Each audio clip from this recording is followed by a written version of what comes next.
Hello viewers, நீங்க கத்தாருக்கு போற plan இல்லாட்டி அதுக்கு ப்ரிப்பேரே கொஞ்சம் சுத்துறேன்டா உங்களுக்கான வீடியோ தான் இது.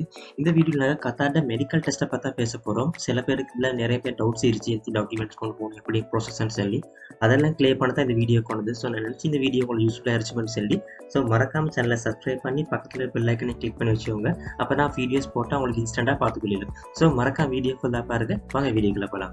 ஃபர்ஸ்ட்டுக்கு எடுத்துக்கொண்டா நீங்கள் கத்தார் மெடிக்கல் சென்டர் உங்களோட மெடிக்கலுக்கு அப்ளை பண்ணும் போது உங்களுக்கு வந்து விசா வரும்.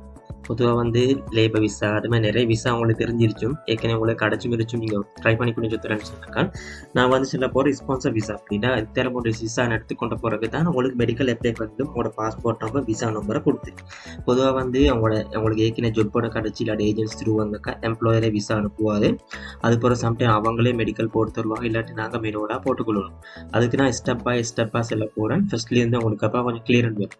உங்களுக்கு வந்து சம்டைம் வந்து ஸ்பான்சர் மெடிக்கல்